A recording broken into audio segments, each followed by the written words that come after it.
अस्सलाम वालेकुम नाज़रीन, दिन भर की अहम खबरों और तज्जियों के साथ आज 7 बजे में मैं हूं आपके साथ आसमा इकबाल।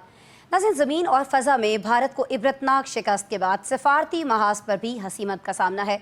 अमेरिका के मशहूर फ्लैशर स्कूल ऑफ डिप्लोमेसी के ग्रेजुएट अपनी खूबसूरत अंग्रेज़ी, ब्रिटिश लबो लहजे और अक़वाम मुत्तहिदा की मुलाजमत के वसी तजुर्बे के बावजूद भारतीय अपोजिशन के अनमोल रतन शशि थरूर भारत को कोई अच्छी हेडलाइंस नहीं दे पा रहे हैं। सिवाय इसराइल के किसी भी मुल्क ने भारतीय बयानिए पर कान नहीं धरा। इस नाकामी पर झुंझलाकर शशि थरूर अमेरिका में डोनाल्ड ट्रंप पर तनकीद करने आए और फिर उनको निशाना कोलंबिया बना, जहां उन्होंने शिकवा किया कि कोलंबिया ने भारतीय हमलों में जाँ बहक होने वाले पाकिस्तानियों से तो दिली ताज़ियत की, लेकिन भारत में हलाक होने वालों से हमदर्दी नहीं दिखाई। नाज़रीन, अपने अगले पड़ाव में ब्राज़ील पहुंचने पर शशि थरूर ने पाकिस्तान को मशरूत मुज़ाकरात की दावत भी दे डाली और कहा कि दहशतगर्दी के खिलाफ कार्रवाई हो तो पाकिस्तान से बात हो सकती है। उनका कहना यह भी था कि हम पाकिस्तान से हिंदी, पंजाबी और अंग्रेज़ी में बात कर सकते हैं। मसला शराफत और अमन के लिए मुश्तरका विजन तलाश करना है। क्या कहना था शशि थरूर का, पहले आपको ये सुनवाते हैं। वैसे पाकिस्तान में ये सारी लैंग्वेजेस बोली जाती हैं, इसके अलावा भी बड़ी सारी लैंग्वेजेस बोली जाती हैं और कभी कभी तो बड़ी सख्त ज़बान भी पाकिस्तान में बोली जाती है। और सख्त ज़बान हम तब बोलते हैं जब हम पर जारहियत मुसल्लत की जाती है, और फिर हम किस ज़बान में इसका जवाब देते हैं वो न सिर्फ भारत ने बल्कि पूरी दुनिया ने देखा। आगे बढ़ते हैं जी। शशि थरूर के मुकाबले में पाकिस्तानी डिप्लोमेटिक कोर के नौजवान सरबराह बिलावल भुट्टो का अक़वाम मुत्तहिदा में कहना था कि दहशतगर्दी को सियासी हथियार बनाकर दहशतगर्दी का मुकाबला नहीं किया जा सकता। भारत यह हरबा अपने मुसलमान शहरियों समेत मकबूजा कश्मीर के मुसलमानों के खिलाफ भी इस्तेमाल कर रहा है और अपने हमसाया मुल्कों के खिलाफ भी। बिलावल भुट्टो का कहना था कि हम अब भी दहशतगर्दी के खिलाफ इंडिया से ताउन करना चाहते हैं, क्योंकि 1.5 अरब लोगों की किस्मत को नॉन स्टेट एक्टर्स या दहशतगर्दों के हाथ में नहीं दिया जा सकता है। अब सूरत हाल नाज़रीन ये है कि दोनों तरफ से मुज़ाकरात की बात तो हो रही है, दोनों ही अपना हदफ दहशतगर्दी का खात्मा बता रहे हैं, तो क्या बात आगे बढ़ पाएगी? इस हवाले से आलमी दबाव कारगर साबित होगा? इस अहम सवाल के जवाब के लिए हमारे साथ स्टूडियो में मौजूद हैं, मुझे ज्वाइन कर रहे हैं सीनियर तज्जियाकार ताहिर नईम मलिक साहब। हमारे साथ इस्लामाबाद स्टूडियोज़ में काशिफ रफ़ीक साहब भी मौजूद हैं। वीडियो कॉल पर हमें ज्वाइन कर रहे हैं सीनियर तज्जियाकार नवीद नसीम साहब और नौशाद अली साहब लाहौर से हमारे साथ मौजूद हैं। गुफ्तगू का आगाज़ करेंगे। मैं गुफ्तगू के आगाज़ में मलिक साहब, सर मैं आपकी तरफ आना चाहूँगी। आपको लगता है कि जो दोनों तरफ से बयानात दिए जा रहे हैं, इन बयानात को देखते हुए आपको कहीं ये फील आता है कि किसी ब्रेक थ्रू की तवक्को रखी जा सकती है दोनों ममालिक के दरमियान? मैं समझता हूँ कि जो आपने क्लिप हमें सुनवाया और शशि थरूर साहब का, जी जी, जिसमें वो मुख्तलिफ ज़बानों का जिक्र कर रहे हैं, तो मेरे जहन में ये फ़िक्र आया कि अब भारत और पाकिस्तान को अमन की ज़बान में बात करनी चाहिए। वाह क्या बात। तो अमन की ज़बान में जब हम बात करेंगे, इसमें सबसे बड़ी रुकावट जो है भारत के अंदर इंतहा पसंद हिंदू बयानिया है, और उस बयानिया ने भी देख लिया, आपने जंग करके भी देख ली, दूसरा दी, अब आप अमन को चांस एक दें। और ऐसा नहीं है कि ये जो बीजेपी एज पार्टी अमन की बात नहीं करना चाहती, इसमें नरेंद्र मोदी ने एक न्यू नॉर्मल इसको करार दिया, नफरत को, शरंगेजी को, इंतहा पसंदी को। नहीं तो यहाँ वाजपेयी जी भी थे जो बीजेपी से ताल्लुक़ रखते थे, लाहौर चल के आए और उन्होंने अमन की फाख्ता और अमन की बात की। यहाँ मीनारे पाकिस्तान पे पाकिस्तान के लिए जो खूबसूरत तकरीर की भारतीय नेताओं की, उसमें सबसे बेहतरीन तकरीर उस वक्त उनकी और मियाँ नवाज शरीफ की जवाबी थी। तो इस वक्त हमें दुनिया में ये बताने की भी ज़रूरत है कि रुकावट भारत का इंतहा पसंद हिंदू बयानिया है। दूसरी तरफ हमें अमन की बात भी करनी चाहिए।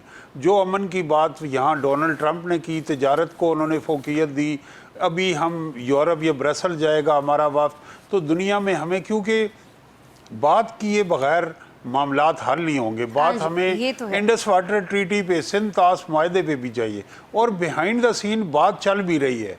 जो दोनों सरकारों ने इसको एक्सेप्ट किया, DGMOs की जो जंग के हवाले से मीटिंग होती हैं वो हुई हैं। सिंगापुर में एक बातचीत चली है जहाँ से पाकिस्तान और भारत की सीनियर अस्करी क़यादत ने अपना अपना मौक़िफ़ पेश किया है। गो वहाँ बाज़ाब्ता 1-on-1 मुलाकातें नहीं हैं। तो अब हमें ये है कि ये जो इंडियन मीडिया है उसको भी ये समझना चाहिए, पाकिस्तान का मीडिया बड़ा ज़िम्मेदार है, और वहाँ की पॉलिटिक्स को भी कि आप उसको अपनी जो आप मुश्किलात का शिकार हैं नरेंद्र मोदी जी, उन मुश्किलात का हल पाकिस्तान को गाली दे के मुमकिन नहीं। अमन की राह से आप तिजारत को फ़रोग दे के, अमन को फ़रोग दे के, और ये जो उन्होंने बात की टेररिज्म की, इसमें तो ये पाकिस्तान को वेलकम करना चाहिए। एक तो जो मुज़ाकरात की पेशकश है, दूसरा ये कि इंडिया को ये समझना चाहिए कि पाकिस्तान इस खित्ते की जंग लड़ रहा है। जितने हमारे अफवाज पाकिस्तान के सिपाही इसमें शहीद हुए, ऑफिसर शहीद हुए, अफराद मारे गए, वो अमन की खातिर मारे गए। तो दहशत गर्दी की जो कॉस्ट हम आज तक इस लम्हे तक दे रहे हैं, मैं समझता हूँ पूरे साउथ एशिया में किसी और मुल्क ने नहीं दी। तो जब तक से ज्यादा लोगों की जान हमने कुर्बान कर दी, तो जब तक इंडिया पाकिस्तान जॉइंट मैकेनिज्म नहीं बनाएंगे, पाकिस्तान के साथ मिलके आप दहशत गर्दी को ख़त्म कर सकते हैं। पाकिस्तान के साथ जंग करके आप दहशत गर्दी को शिकस्त नहीं दे सकते। बिल्कुल बजा फरमाया आपने। लेकिन पाकिस्तान और भारत को इस दहशत गर्दी के खिलाफ मिलाने के लिए मुख्तलिफ ममालिक क्या किरदार अदा कर सकते हैं? काशिफ साहब, मैं आपकी तरफ आऊँगी। सर, क्या अमेरिका, बरतानिया, फ्रांस और दीगर बड़ी ताकतें दोनों ममालिक को मुज़ाकरात के लिए मेज़ पर बिठा सकती हैं? आपको लगता है कि ये ममालिक चले जिनके मैंने नाम लिए हैं, इन्हीं में से कोई किरदार अदा कर सकता है? बिस्मिल्लाहिर्रहमानिर्रहीम। यकीनी तौर पे इन्हीं ममालिक में से ये मुल्क किरदार अदा करेंगे। और अमेरिका चूँकि कह चुका है बबांगे दौल, तो अब सालसी तो जो होगी वो अमेरिका के कहने पे ही होगी, भले उसकी जगह सऊदी अरेबिया हो, यूएई हो, लेकिन जो मुज़ाकरात के होंगे मामला में को अमेरिका ही लीड करेगा और आगे लेके जाएगा। जहाँ तक बात है शशि थरूर की, तो भाई हम तो चाह रहे हैं आप दहशतगर्दी पे बात करें। हमने कब कहा हम नहीं करने को तैयार। हम तो ये चाह रहे हैं कि आप यूएन के प्लेटफॉर्म पे, सालसी के प्लेटफॉर्म पे आप अपने एविडेंसेस ले आइए, हम अपने एविडेंसेस ले आते हैं। हमारे पास तो एविडेंसेस मौजूद हैं कि आपके यूनिफॉर्म मेजर ने यहाँ पे टारगेट किलिंग करवाई। आप बता दीजिए कि हमने पहलगाम कैसे करवाया। आज तक उसका सबूत सामने नहीं आया, सिर्फ गुफ्तगू हो रही है। असल मसला ये है कि सुबकी बहुत ज़्यादा हो गई है इंडिया को, और सियासी तौर पे इतना ज़्यादा नुकसान हो गया मोदी का कि मोदी अब अगर फौरी तौर पे मुज़ाकरात की टेबल पे आएगा तो उसकी जो रही सही साख है वो भी ख़राब हो जाएगी। इस एक वजह से वो चीज़ों को लिंगर ऑन कर रहे हैं, इल्ज़ाम दर इल्ज़ाम की गुफ्तगू कर रहे हैं। असल मामला ये है कि इस सारे इशू पे बैठ के बात करनी चाहिए, ताकि जो आपकी आवाम की जो पोजीशन है इस टाइम, जो इंडियन आवाम बेचारी पैनिक का शिकार है, आपने उनके अरबों खरबों डॉलर आपने दिफा के ऊपर लगा दिया और दिफा आपका ज़मीन बोस हो गया। यही पैसे आप उनकी आसूदगी पे लगा दें, उनकी तालीम पे और चीज़ों पे लगा दें। ये गुफ्तगू करने के लिए ही गुफ्तगू चीज़ें चल रही हैं। बिलावल साहब अपनी कोशिश कर रहे हैं, इंडियन लॉबियस्ट अपनी कोशिश कर रहे हैं, लेकिन आज की डेट तक इंडियन लॉबिस्ट को एफर्ट हो रही है, बरतानिया में क्या देखिए, बरतानिया फ्रांस जो है, बहरहाल उनकी जो अपनी ज़ाती पोजीशन है वो अमेरिका से ऊपर नहीं, अमेरिका के नीचे ही है, सब मिसिव है वो अमेरिका के। जब ट्रंप कह चुके हैं कि वो सालसी करवाने को तैयार हैं। अब सालसी का मसला ये है कि हम इस बात पे कन्विंस हैं कि आपको मकबूजा कश्मीर के मामले को हल करना पड़ेगा। आप सिर्फ एक सिंध तास मुआहिदे को ना देखें, एक लार्जर कैनवस पे गुफ्तगू होगी। जब तमाम जो कॉन्फ्लिक्ट हैं वो रिजॉल्व होंगे तो अल्टीमेट पीस आएगा। अगर आप कश्मीर के मामले को एड्रेस नहीं करते, सिर्फ सिंध तास को एड्रेस करते हैं, उसके बाद फिर कुछ अरसे बाद ये सारा कॉन्फ्लिक्ट ब्लो अप कर जाएगा। ठीक हो गया। नवीद साहब, सर मैं आपकी तरफ आऊंगी। थरूर साहब ये भी फरमाते हुए मैं दिखाई दिए ब्रिक्स के हवाले से कि शायद ही वो इस मामले पर भारत की हिमायत कर पाएँ। अब उन्हें नहीं दिखाई देता कि ब्रिक्स जो है वो भारत की हिमायत में खड़ा हो, और कोई बयान भी जारी नहीं होगा। शशि थरूर ने इस खदशे का इजहार किया है। सर, G7 में भी मोदी को नहीं बुलाया गया। ये जो सिफारती तन्हाई है, इसकी क्या वजह आपकी समझ में आती है? क्या सिर्फ पाकिस्तान पर जो जारहियत मुसल्लत की थी भारत ने, इस वजह से वो आलमी सतह पर हम देख रहे हैं सिफारती तौर पर तन्हाई का शिकार हो रहा है, या आपको लगता है कि नहीं, भारत की कुछ और भी पॉलिसीज़ हैं जिसकी वजह से वो अकेला खड़ा दिखाई देता है?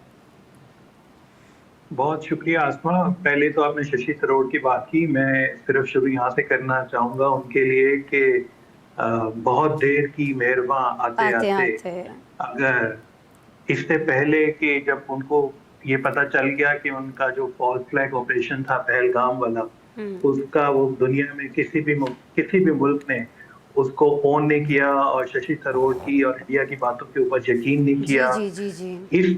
इस एक वजह से आप ये देखें कि इंडिया ने अपोजिशन जमातों पर मबनी एक वफद भी दुनिया के लिए भेजा कि जाके खुदा का वास्ता उनको यकीन दिलवाएं कि पहलगाम के पीछे पाकिस्तान है। लेकिन उनके पास दुनिया वालों ने जब उनसे सबूत मांगा तो उनके पास देने के लिए कुछ नहीं था। हमें तो इंडिया का, मेरा ख्याल है कि शुक्रगुजार होना चाहिए इस वजह से भी कि पहलगाम और फॉल्स फ्लैग ऑपरेशन की वजह से कश्मीर का मसला एक दफा फिर दुनिया के सामने आ गया, जिसको दुनिया बुलाए बैठी थी। अब दुनिया वाले ये कह रहे हैं कि पहले दोनों ममालिक अपने दरमियान जो असल इशू है कश्मीर का उसको हल करें ताकि आपके दरमियान मुस्तकबिल में ऐसी कोई चकलिश ना हो, कुछ ऐसा ना हो।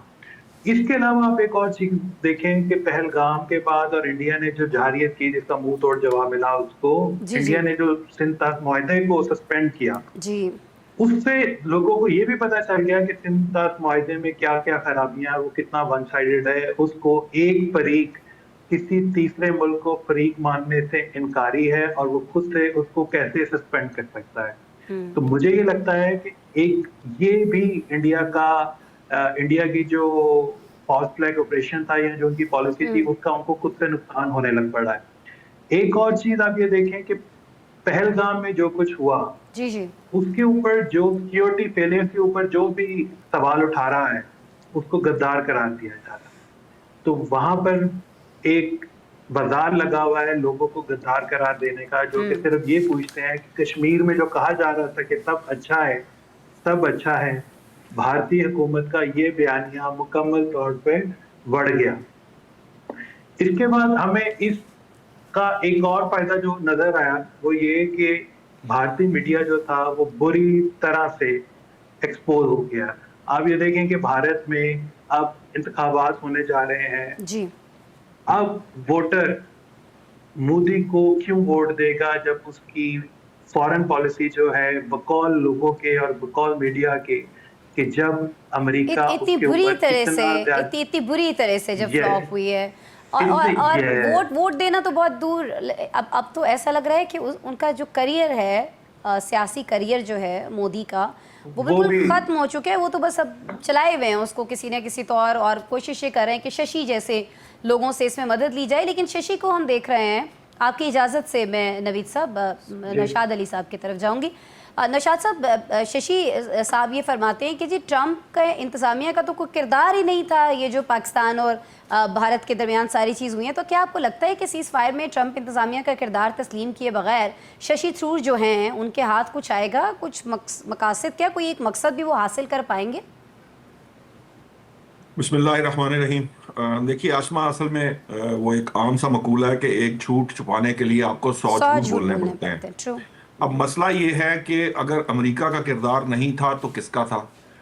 या तो भारत ये बताने में कामयाब हो कि जी अगर ये अमेरिका का किरदार नहीं था तो किसका था, क्योंकि पाकिस्तान और भारत तो दोनों हालत जंग में थे, तो कोई तीसरा फरीक ही था जो ये इस सारे मामले के अंदर कोई इसको टोन डाउन कर सकता या इसके अंदर कोई बेहतरी ला सकता।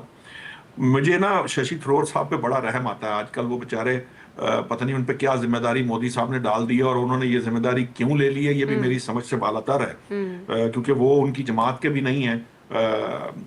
लेकिन उन्होंने ये जिम्मेदारी शायद पता नहीं, I don't know, 5 star hotels में एंजॉय करने के लिए, जिस तरह हमने देखा कि वहाँ या दुनिया को अपना ओवर कॉन्फिडेंस दिखाने के लिए, लैंग्वेजेस को लेके, अपने लबो लहजे को लेके, कोई तो शौक होगा शायद वो एक ऐसी पर्सनालिटी हैं जो शायद वाकयातन जो है आपका ये जो फिक्रा है ये बेहतर है कि भाई ओवर कॉन्फिडेंट हैं वो अपनी ज़ात को लेकर के, वो उन्होंने ये जिम्मेदारी उठा ली। देखिए मसला ये है कि कोई एक बात भी ऐसी नहीं है जिसकी कोई मंतक सामने आ जाए, कोई सर पाँव समझ में आए।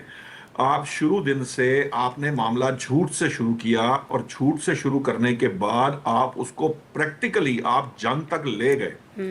इसकी जस्टिफिकेशन नहीं दी जा सकती। दुनिया अब वो दुनिया नहीं है, ये वर्ल्ड वॉर 1 और वर्ल्ड वॉर 2 का जमाना नहीं है। अब जब आपके यहाँ ये आपने देखा कि आपके जो स्पोक्समैन थे आर्म्ड फोर्सेस के, वो आपको डिजिटल प्रिंट्स जो है वो तक दिखा रहे हैं, बता रहे हैं। तो दुनिया अब जरा डिफरेंट है। सैटेलाइट के जरिए आपकी बहुत सी जो एक्टिविटी है वो दुनिया के सामने नजर आ रही होती है। आप जो कुछ कर रहे हैं वो पता चल रहा होता है, छुपा नहीं रह सकता। और जो इसहाक डार साहब ने आज कह दिया है कि राफेल तो अब गिरे हैं 4, एक भी नहीं, 2 भी नहीं, 3 नहीं, 4 रफाल तैयारे जो हैं वो गिरे हैं। तो ये एक अलग से अब प्रॉब्लम उनके लिए बनेगी। लेकिन बहरहाल अब मामला ये है कि शशि साहब की जो जिम्मेदारी है वो काबिल रहम है, मुझे तो काबिल रहम लगती है, क्योंकि वो कुछ कर नहीं पाएंगे। वो एक झूठ के लिए कई झूठ गढ़ रहे हैं और वो घटते घटते अल्टीमेटली मजीद नुकसान करेंगे। हमारे बिलावल साहब, आपको लगता है कि कुछ नहीं बहुत कुछ कर पाएंगे? जो लबो लहजा उनका हमने देखा, नौशाद साहब जो कॉन्फिडेंस उनका हमने देखा, जिस तरह की मिसालें उन्होंने दी, जिस तरह से मोदी को उन्होंने इजरायली वज़ीर आज़म के साथ मिलाया, ये सारी चीज़ें, he was so confident, like उनको ये नहीं कह सकते कि ओवर कॉन्फिडेंट थे, जितनी उन्होंने बातें की हैं बड़े इत्मीनान के साथ की उन्होंने। वो इसलिए कि उनके वो जिस कंटेंट के ऊपर बात कर रहे हैं वो सारा हक सच पर मबनी है, उसमें हकायक मौजूद है। चूंकि आपके पास अपने आर्ग्यूमेंट के लिए जब हकायक और फैक्ट्स की सपोर्ट होती है तब आप जो है आपका कॉन्फिडेंस वो नहीं होता, चाहे वो ओवर कॉन्फिडेंट हो या लेस कॉन्फिडेंट हो। वो कॉन्फिडेंट इसलिए हैं कि वो हक की बात कर रहे हैं, उनके सामने जो फैक्ट्स मौजूद हैं वो फैक्चुअली करेक्ट नहीं है।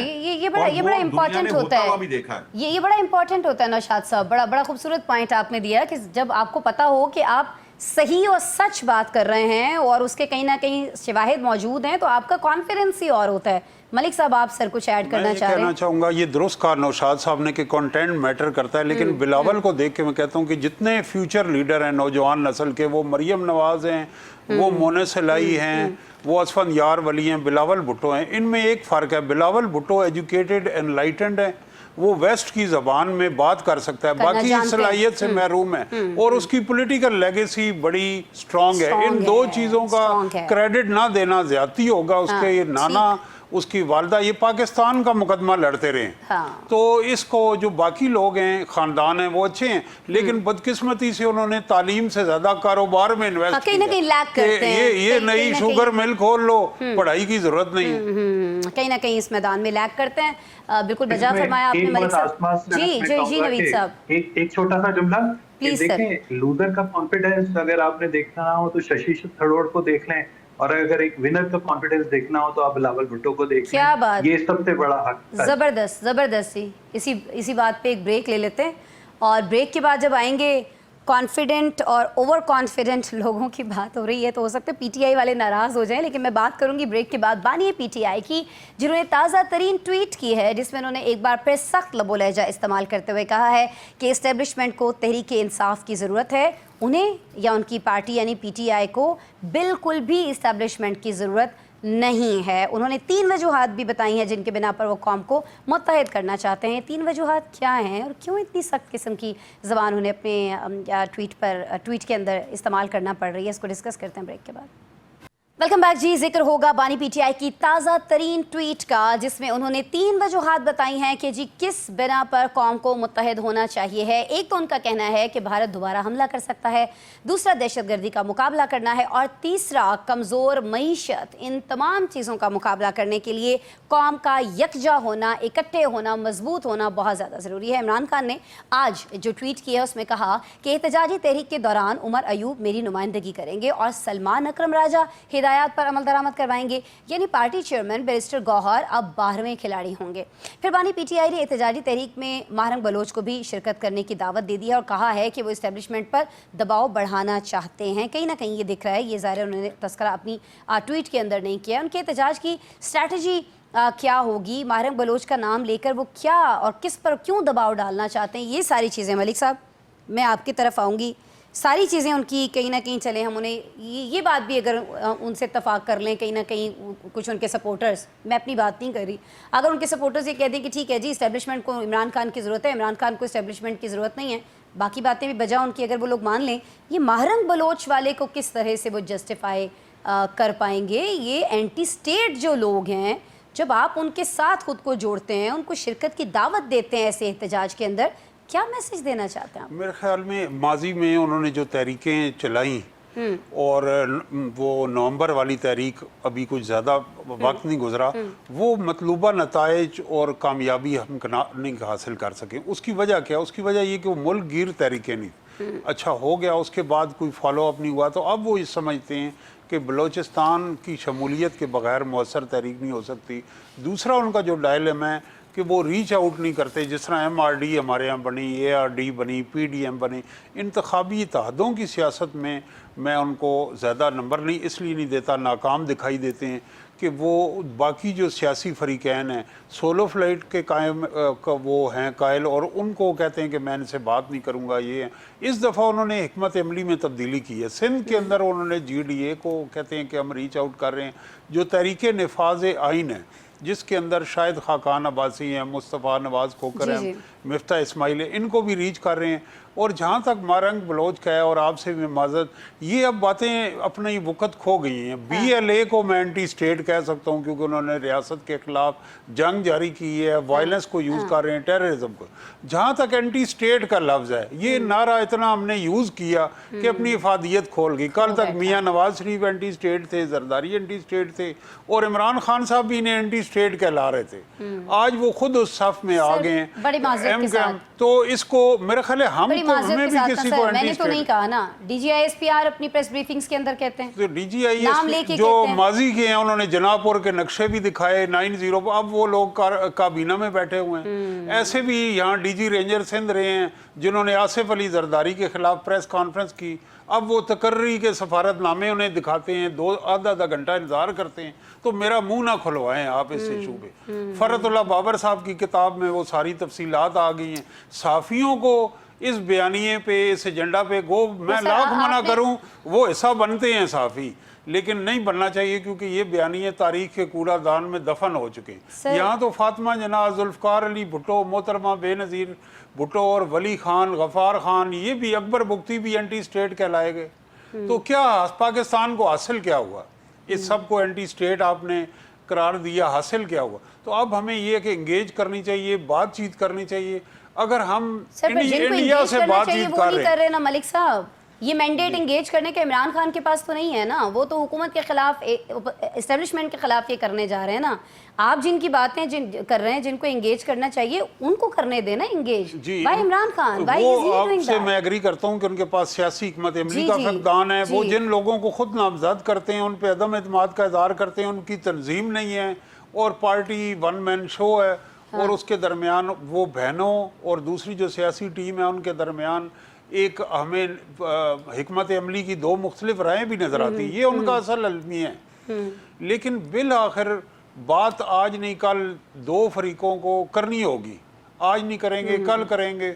पाकिस्तान एक ऐसा मुल्क है जहाँ सियासतदान लंदन बैठ के बात करते हैं। जो इस वक्त हुकूमत है, इनके क्या लंदन में मुज़ाकरात नहीं हुए थे? सही हो गया, सही हो गया। तो ये इससे बड़ा और क्या अलमिया होगा? मुल्क हमारा है और लंदन में तीसरी जगह मुलाकात हो रही है। सर मैं आपके इसी पॉइंट को आगे बढ़ाती हूँ। मैं नवीद नसीम साहब, सर आपकी तरफ आना चाहूँगी। सर ये जो बात अभी फरमाई मलिक साहब ने, बलोच यकजहती कमेटी की जब हम बात करते हैं, इसको शमूलियत के लिए जिस तरह से कहा गया है PTI की जानिब से, सर बिल्कुल वजह फरमा रहे हैं। आप भी इस पर ज़रूर अपनी राय दीजिएगा कि अगर इनको कहीं पर शामिल करना है, कौमी धारे में लाना है, बिठाना है, मुज़ाकरात करने हैं, तो ये मैंडेट तो हुकूमत का है ना सर, ना कि एक ऐसी पार्टी को ये मैंडेट हासिल है जो हुकूमत के ख़िलाफ़ एहतजाज करने जा रही है। क्योंकि इससे तो ऐसा मैसेज जाएगा कि ये जो पार्टी है, जो मैं PTI की बात कर रही हूँ, ये कहीं ना कहीं जो एंटी स्टेट लोग हैं, जिनको एंटी स्टेट हमारे हुकूमत की तरफ से कहा जा रहा है, एस्टेब्लिशमेंट की तरफ से कहा जा रहा है, उनको प्रोवोक करना चाहते हैं मज़ीद। ये मैसेज नहीं जा रहा सर? जी बिल्कुल, आपने सही एनालाइज किया है। मैं उससे पहले एक बात करना चाहूंगा कि जो अच्छा कप्तान होता है ना, वो हालत जंग में अपने खिलाड़ी नहीं बदलता।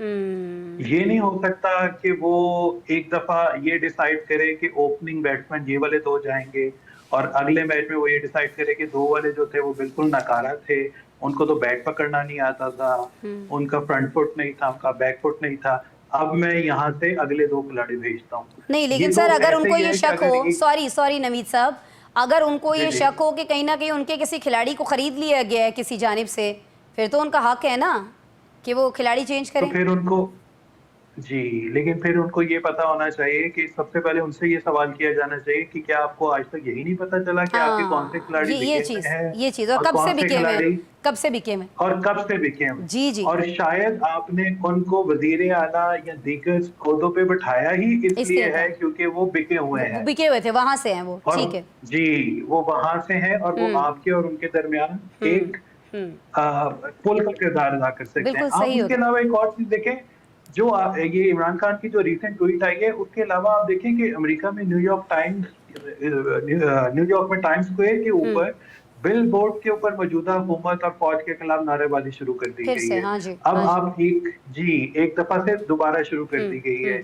जो अमेरिकी बिजनेसमैन पाकिस्तानी जो हैं, तनवीर साहब जो पाकिस्तान आए हुए हैं, एक ब्रिज का किरदार अदा करना चाह रहे हैं, उनके खिलाफ भी एक पूरी मुहिम शुरू मुहिम कर दी चलाई गई जा है रही, और उनको बिल्कुल। कहा जा रहा है कि वो इधर आए हैं और ये कर देंगे, वो कर देंगे।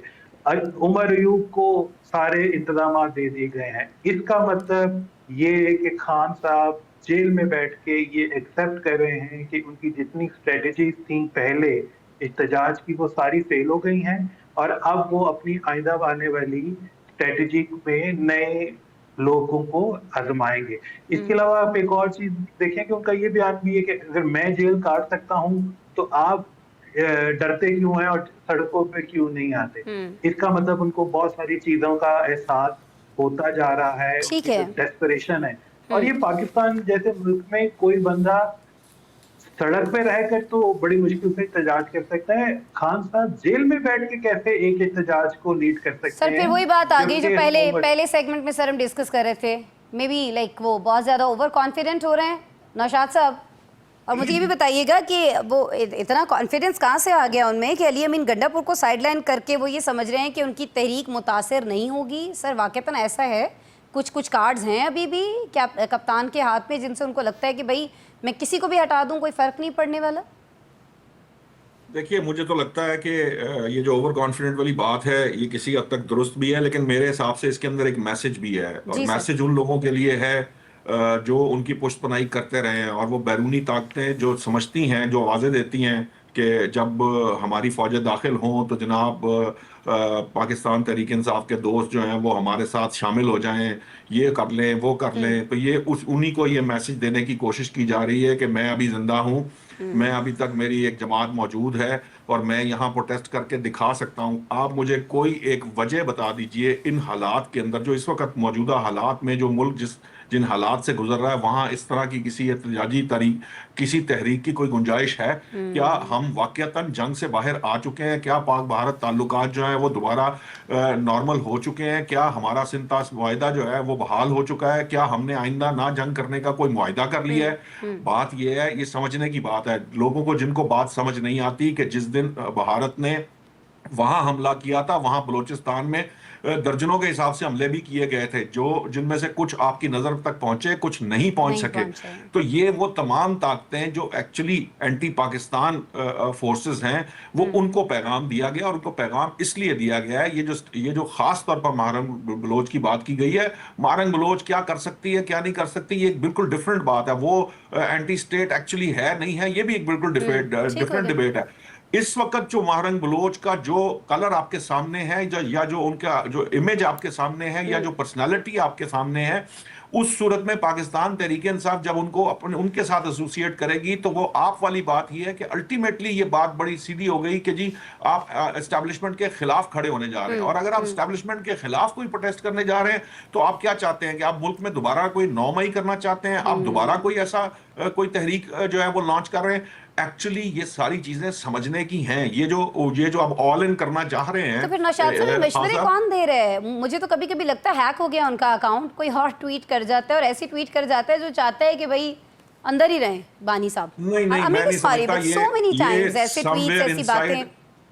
देखिए आसमा, अब मैं तो उनको बहुत करीब से जानता हूँ, आज से नहीं, आज से 30 साल पहले से जानता हूँ, जब उन्होंने सियासत शुरू नहीं की थी और करना चाह रहे थे, मैं उस वक्त से उनको जानता हूँ। मैं उनके अर्ली जो कंपेनियंस हैं उनमें से एक हूँ। मुझे अच्छे तरीके से पता है उनकी अप्रोच क्या है, सोच क्या है, और वो किस लेवल के कप्तान है और किस लेवल के लीडर हैं। ये सारी बातें मैं जानता हूँ। मुझे पता है कि उनके अंदर ये सोच मौजूद है। कहीं ना कहीं आपको वो शलवारे गीली करना और ये और वो इस तरह की गुफ्तगू याद होगी, इन्हीं की तो जुबान से निकलती थी। समवेयर इनसाइड उनके दिमाग में ये चीज मौजूद है कि उन्होंने इस मुल्क की एस्टैब्लिशमेंट को शिकस्त देनी है। ये एक सिंपल सा एक मामला है जिस पे वो डटे हुए हैं। इसीलिए वो नेल्सन मंडेला की बातें करते हैं, इसीलिए वो कभी किसी की मिसाल देते हैं, कभी किसी की मिसाल देते हैं। ये जो तासुर कहीं ना कहीं पाया जाता है कि जी ज़ाहिर है वो खुद जेल में हैं, कोई अगर ट्वीट कर रहा है तो बहुत सारी बातें ऐसी भी कह दी जाती हैं जो शायद बानी नहीं कह रहे होते, लेकिन आप फरमा रहे हैं कि कहीं ना कहीं उनकी अपनी ये सोच है, और ये जो ट्वीट्स होती हैं ये उनकी अपनी उसी सोच की अक्कास हैं, और बिल्कुल वही बातें जो वो सोच रहे हैं वो बयान करती हैं। मैं आपकी तरफ आऊँगी काशिफ साहब। 3 वजूहात, भारत दोबारा हमला कर सकता है, दहशतगर्दी का मुकाबला करना है, कमज़ोर मईशत को संभाला देना है। ये 3 वजूहात बताइए कि एहतजाज क्यों कर रहे हैं। मेरे ख्याल में तो ये अगर 3 वजूहात देखी जाएँ तो एहतजाज का मुतहमिल है ही नहीं पाकिस्तान, करना ही नहीं चाहिए अगर ये 3 वजूहात हैं तो। देखें, ये 3 वजूहात आई वॉश है। असल वजह एक है कि इस्टेब्लिशमेंट ने कहा कि हम आपसे डील करने को तैयार हैं। इस्टेब्लिशमेंट ने कुछ सिग्नल दिए भी होंगे। शर्त एक ही है, 9 मई पे माफ़ी मांगे, 9 मई पे माफ़ी मांगे और बात को आगे लेके चलें और सियासी हुकूमत के साथ सिस्टम का हिस्सा बन के चीज़ों को आगे चलाएं। इस बात के ऊपर बानी जो है वो किसी सूरत 9 मई की माफ़ी नहीं मांगना चाहते।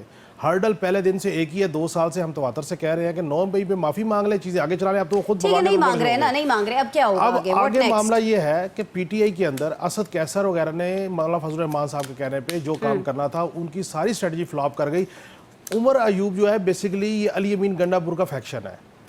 उमर अयूब, अली अमीन गंडापुर और शिबली फराज, ये 3 लोग हैं जो एस्टेब्लिशमेंट से डील को आगे लेके जाएंगे। What about barrister Gauhar? और बैरिस्टर गौहर साहब जो है वो बेचारे ना 3 में रहे ना 13 में रहे। कभी वो इधर आ जाते हैं, कभी वो इधर आ जाते हैं, लेकिन उनकी क्लियर विजन स्ट्रेटजी नहीं है। सो उमर अयूब साहब को मैंडेट देने का मतलब ये है कि उमर अयूब साहब जो है वो प्राइम मिनिस्टर से मिलेंगे, चीफ इलेक्शन कमिश्नर की तकर्री के हवाले से फिर चीज़ों को आगे लेके जाएंगे, क्योंकि बहरहाल पावर कॉरिडोर और बानी के अंदर ब्रिजिंग का किरदार ये 3 लोग ही कर सकते हैं, इनके अलावा पीटीआई में कोई कर नहीं सकता।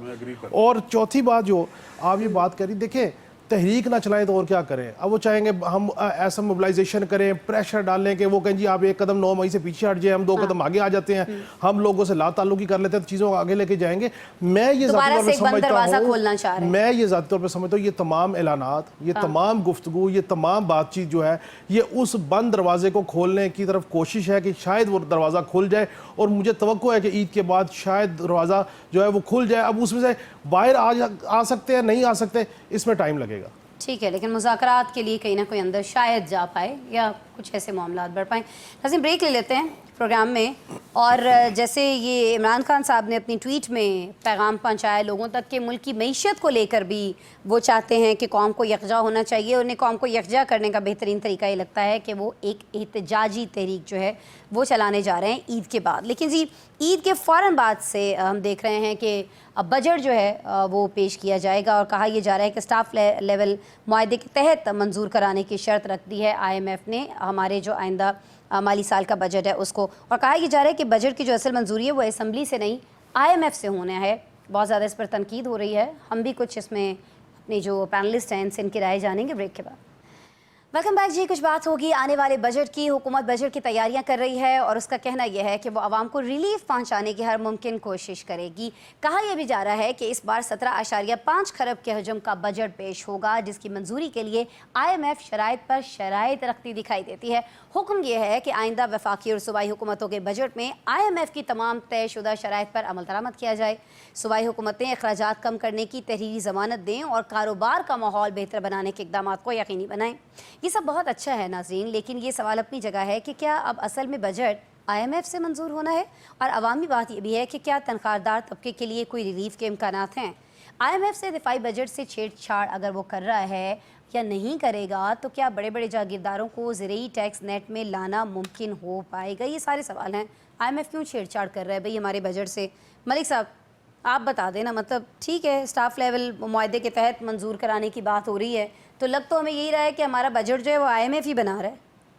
मलिक साहब अगर IMF भी बनाए तो ये कोई परेशानी की बात नहीं। उनकी तजावीज़ पे हम सर अमल ही परेशानी नहीं की करते। बात क्यों नहीं है वो। नहीं सर परेशानी की बात यह है ना कि जो तजावीज़ वो हुकूमत को लेकर देंगे ना कि आप अपने एक्स्ट्रा अखराजात कम करें, वो हुकूमतें हमसे निकाल लें ना पूरे का पूरा उनकी उन्होंने मर्जी से अखराजात कम ही नहीं करने ना। तो अगर IMF का दबाव नहीं है तो क्या हुकूमत को खुद से ये अखराजात, एक रिटायर्ड साबिक जो सेक्रेटरी हैं या चीफ सेक्रेटरी हैं उनके घर कितने मुलाजिम हैं, उनको सरकारी पेट्रोल जो हम अफसरों को दे रहे हैं और प्लाट दे रहे हैं और ये जो गैर ज़रूरी इदारे हैं जो सूबाई खुद मुख्तारी के बाद मिनिस्ट्री शिफ्ट हो गई और जो काबीना का हजम है और ये जो प्लाटों की बंदर बांट है, ये इस हमें ज़रूरत है IMF की को कहने की कि ये अखराजात कम करें। ये जो प्रोटोकॉल कल्चर है कि मुझे और आपको रोक के 10 गाड़ियों की कॉन्फ्रेंस और ये जो तनख्वाहें बढ़ाई गई हैं आला अदलिया से लेके हमारे अरकान पार्लियामेंट तक और अफसरान तक, ये देखें IMF के पास जब मेरे घर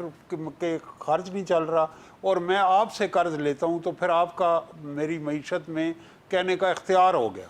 तो हमारे 7 मुल्क हैं जिन्हें 20-20 साल हो गए IMF में नहीं गए, तो हम वो रिफॉर्म्स क्यों नहीं कर रहे जो हमारे लिए ज़रूरी है? इसलिए कि जो UNDP की रिपोर्ट है कि 17 अरब रुपए की हम मरात अशराफिया को दे रहे हैं।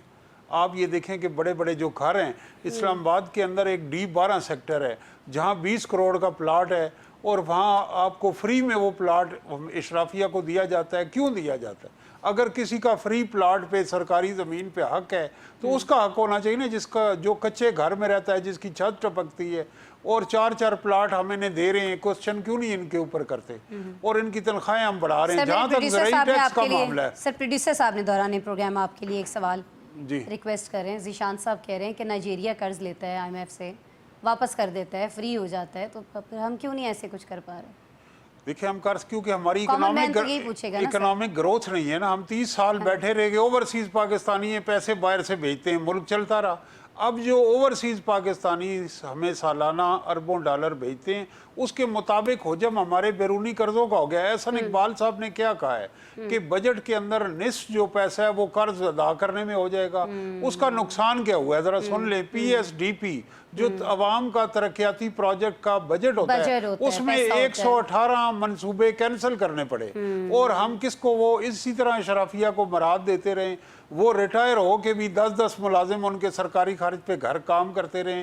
तो इस निज़ाम को जब तक आप इसमें रिफॉर्म्स नहीं करेंगे, अगर अमेरिकन प्रेसिडेंट $400 के बजट में रह सकता है पर डे में, तो हमारे यहाँ ये जो ताकतवर लोग हैं इनका आप सवाल पूछेंगे तो जवाब के बजाय आपको उठा लिया जाएगा। तो इस निज़ाम में IMF है या कोई क्या करे? आप देखें कि यहाँ तो ऐसे भी ब्यूरोक्रेट हैं जो 50 लाख एंड अबव तनख्वाह ले रहे हैं। यहाँ जो कर्जे इशू होते हैं यहाँ माफ़ होते हैं। जहाँ ज़राई टैक्स की बात हुई, ज़राई इस्लाहात वफाकी शरई अदालत ने कर दिया कि गरीबों से को ज़मीन देनी चाहिए कॉरपोरेट फार्मिंग के तहत। अब जो ज़मीन हम चोलिस्तान में और इधर दे रहे हैं, क्या गरीबों को दे रहे हैं? हम वो नए जागीरदारों को दे रहे हैं। तो गरीब पाकिस्तान का सबसे बड़ा मसला क्या है कि गरीब और अमीर के दरमियान फ़र्क है, गुर्बत है। गुर्बत कैसे ख़त्म होगी? वसाइल की मुनसफाना तकसीम से ख़त्म होगी।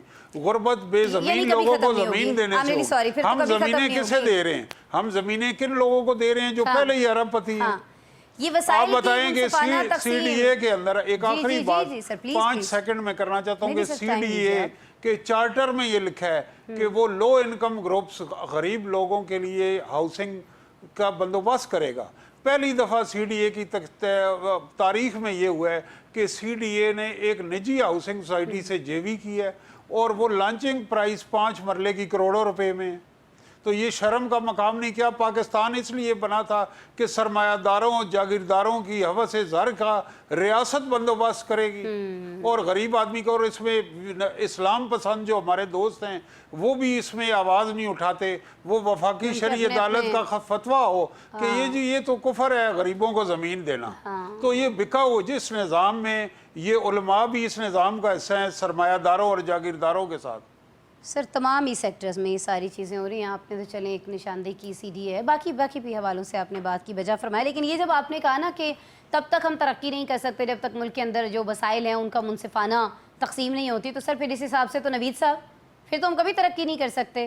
क्यों सर कोई मुनसिफाना तौर पर तकसीम करेगा मुल्क के वसाइल? मुल्क के वसाइल कहाँ जाते हैं, किन के बच्चे इस्तेमाल करते हैं, वो कहाँ पहुँच जाते हैं, सर हम सब जानते हैं ना।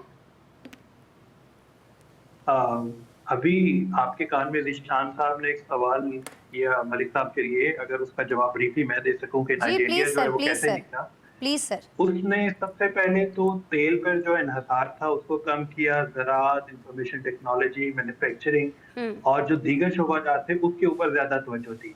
उसके बाद उसने सब्सिडी के में इस्लाहात की। उसने पेट्रोल के ऊपर, ज़राअत के ऊपर या जो दीगर चीजें हैं उसके ऊपर जो सब्सिडी दी जाती थी उसको या तो खत्म कर दिया या इंतहाई कम कर दिया। उसके अलावा उसने मकामी पैदावार पर इन्हसार किया और मकामी पैदावार करने के लिए कारखाने लगाए, और जो कि स्लो प्रोसेस था जिसके बाद वो आज इस नतीजे पे पहुंचे हैं।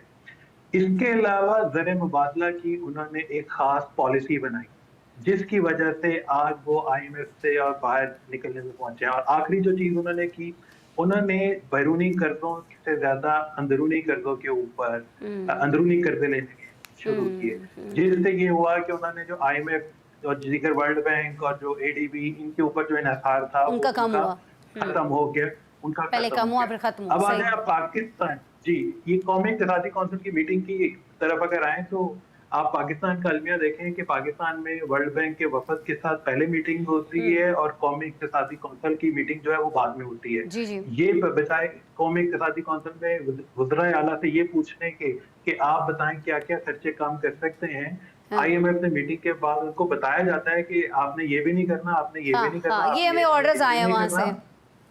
ये हमें ऑर्डर्स आए हैं और वो आगे से कहते हैं जी कि हम अगर कुछ नहीं करेंगे तो हम अपना सूबा कैसे चलाएंगे, आपने तो एनएफसी में हमें इतना कुछ दिया था, हाँ। आपने बजट का एक बहुत बड़ा हिस्सा जो था वो सूबों को मुंतकिल कर दिया था, तो अब हम करें क्या? अगर वफाक में सब कुछ करना है तो सूबे भी आपको चला लें कि हमने 18वीं तरमीम का क्या फायदा होगा या इस तरह से।